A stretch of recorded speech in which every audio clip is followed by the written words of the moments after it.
What's up, everybody? It's your boy Blaze Horror. Happy Horror October month. Happy Horror Sunday. Happy Horror October 1st. I'm kicking October off with Halloween 1 and 2. Gotta do it right. Gotta break through the classic, the OG right here. And Halloween 2. Yes, sir. Just finished watching the marathon on them. Love them as usual. For as long as I've been watching it since the original movie came out. Every year I have a marathon, and throughout the year I watch these numerous times, and they never get old to me. I love the month of October as a whole, not only just Halloween or a few days leading up to Halloween. I like the old classic version of Halloween, I like to say, of the 80s and early to mid 90s, but the 80s Halloween was a spectacle, it was a spectacular day. Yeah, and to be a horror fan, it was just extra fun. So now, there's something I want to point out in the Halloween 2 is quite comical. Is the opening scene. He runs out of the house where Laurie Strode is babysitting Tommy, and Dr. Loomis, after he shoots him 6 times, goes off of the terrace out the second floor, made a big big imprint in the grass. Runs out. Loomis runs out. He's not there. Touches the grass. He got blood on him. So he knows he shot him. He knows he hit him. So the neighbor comes out and blah, blah, blah. What's going on out here? The neighbor goes, something about death. And Dr. Loomis goes, you don't know nothing about death. And he runs off. And then a little while later, he's with Sheriff Brackett. And he's going on and on. Loomis is going on and on about how he shot Michael 6 times, and he keeps repeating himself over and over again. I shot him. I shot him 6 times. I shot him 6 times. I shot him in the heart. And the cop is like all cool and collective, Brackett, Sheriff Brackett, and he responds to Loomis by saying, come on, get in the car. He couldn't have got far. Couldn't have got far. The man had 6 bullets in him, and he shot him in the heart. 2nd floor terrace, right on the back. The man should have been out cold, unconscious, and dead. Shot him 6 times. And the sheriff is like, come on, just get in the car. Couldn't have got far. And unless that dude crawled like a half a foot and collapsed. So I don't know if anybody realized that scene. But to me, it's like every time I watch it, since the beginning, since day one, the first time I ever watched this back in the day, I always thought to myself, it doesn't faze the sheriff at all that Michael was shot 6 times. And you can tell Loomis is getting so frustrated. By part 4, to me, Loomis was borderline almost like schizophrenic due to the lack of belief he had in others when he kept telling them about Michael or what he'd been through with Michael, or how Michael came at him, or how Michael kills, or Michael is some kind of has some kind of entity with him going on with him. He's not like a normal person. So by 4, to me, Loomis just seems like he's shot out trying to just like convince. And it ain't even about convincing people. It's about, dude, listen to him. Mikey is bad news. This is what he's like. This is what he does. You can burn him, blow him up, shoot him 6 times. 6 times. So to me, by 4, Loomis' character, he was shot out just on the fact of, and like, he's standing around, wait a minute, am I crazy? So he's like, felt like he was crazy. and it just made his character a little more intense. In part 4, he was different than he was in the earlier films that he appeared in. Part 5, he kind of was different with Jamie Lloyd. He was like really like hands-on almost. Come on, tell me where he's at. You know he's alive. Shaking the life out of her. So between them two movies and from all the stuff he has gone through, going to Haddonfield to find Mikey and to get him in the original one, and then part 2. Yeah, he's just, by that point in time, his character has progressed into an unstable person that's been through some actual horrible events and survived them every time, to a borderline schizophrenic about himself. So, Donald Pleasance, R.I.P. man, love you. Thank you for the way you played that character. Such a classic, such a horror icon. Rest in peace, Donald Pleasance. The first one, I don't get through it as easy as I used to back in the day. Meaning, to me, it has somewhat of a certain amount of time where it's just building up.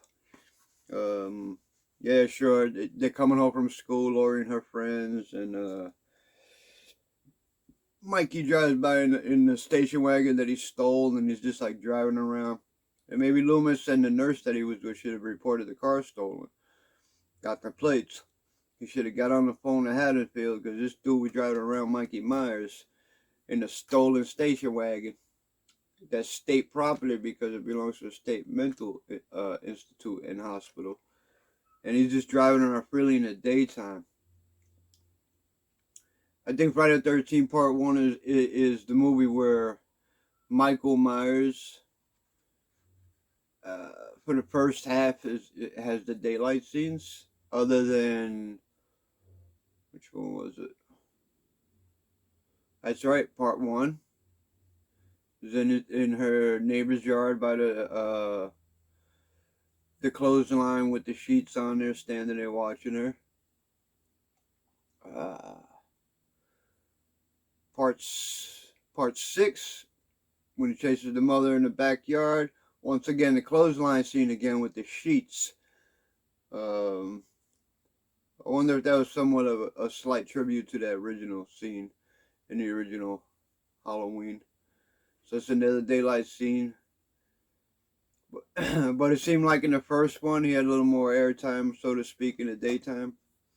So that was cool. But yeah, driving around in a stolen station wagon when he just had to report it, Loomis, and had to give the cops the head up there in Haddonfield. But if he did, it wouldn't unfold it so glorified in Michael Myers' tone and way. And probably, I don't know, maybe he wouldn't have had such a strong influence on today's horror fans and horror fans back then. It would have been a different movie, probably. The second one to me is to that's another thing I want to share. I always feel like Halloween 1 and 2 is just one long movie, just broken into 2 films. The way they were done, the filming quality, the directing, the acting. I mean, the actors, even the extras, even in part 2, are great. They're excellent. Like, you got the nurses, the wards at the hospital, got the ambulance drivers, the guys working the ambulance. Yeah, all the performances good. Even the doctor who made a quick appearance working on it when they first brought Laurie Strode in. He walks up, oh, hey, Laurie, blah, blah, blah. So that's the only scene you see him in, up to the point where his assistant nurse walks into his office and finds that he's dead. Michael Myers killed him. Got a syringe in his eye. And then he comes up around the nurse Michael Myers throws his hand around and gets a syringe and just like right in the little temple action. To me, I like out of all the Halloweens, I gotta say for me, Halloween 2 is the one that catches my eye and interest more than all the others, even the original. The how would I say, atmospheric angles and filming of the cameras, the audio, the eerie, just like when you had the original one, the feel to it. The scene in the hallway with the nurse, with the scalpel in her back, and he picks her up with one arm. That was cool because you didn't up to that part, from part 1 into part 2 up to that part is when you really start realizing this dude got like, he's almost like got superhuman strength. So that was awesome. There's just like a lot of kill sequences, a lot of kill scenes in here and everything that were done right. Not all of them have like major amounts of blood. You got the one room where the ambulance driver was looking for the head nurse.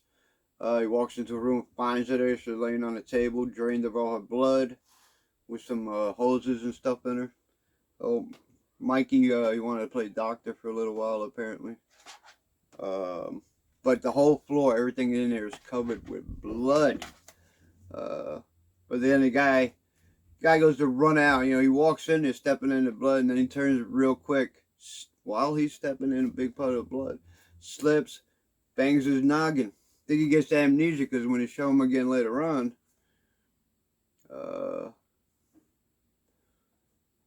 he falls out again. Got the amnesia. I always wondered, did he die? I mean, did he have such a concussion that he died? Maybe some bleeding in the head or something. But yeah, number 2 for me always really stands out with me when I want to watch, when I just want to throw a Halloween film in there. I love watching it at night. This one earlier today, I had to watch this Halloween right here in the daytime, earlier in the day. Because when I watch it in the evening, for some reason, don't get me wrong, I love it. It's not boring in any way. Don't put me to sleep. But I fall out, and the same thing happens to me when I watch one of my classic younger teen films, and that's The Goonies. If I watch it a certain time of day, I wake up to the theme song playing over and over again. Because if for some reason, a certain time of day, certain films put me to sleep. So yeah, anything else I would like to share on this?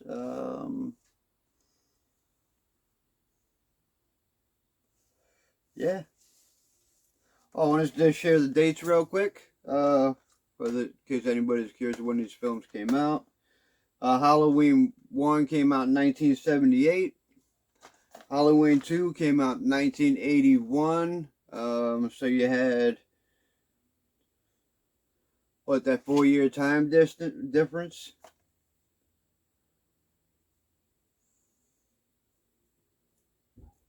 Yeah, about no, it's about 3 years. I'm having a hard time adding. Oh, it's about 3-year difference. I didn't even know I had to think of that. Come on. Once again, I thank you for viewing my content. Always appreciate it. Have a safe and fun fun-filled Monday. I know it's the start of the week. For those of you that are getting up and have to leave the house to go to work, have a safe ride to work and back. Have a great day. When you get home from work, don't forget to indulge in some kind of horror, whether it be your horrible collectibles, your bust, your posters, or any of your media, VHS, DVD, Blu-ray, 4K, and all that other good stuff. Yeah, have a safe and horror Monday productive format going on for yourself. I'm just gonna keep rambling on that end about Monday. So let me move ahead here. Thanks for looking at my content. Hit the notification buttons because I got some more videos coming up. I want to try to. I'm gonna attempt to do 31 days this month with a horror video, at least one a day. If I'm too busy, it'll be, one that day. But I want to push to have a couple that day. On that note, I'm your boy Blaze Horror, and I'll see you next time here on Horror with Blaze.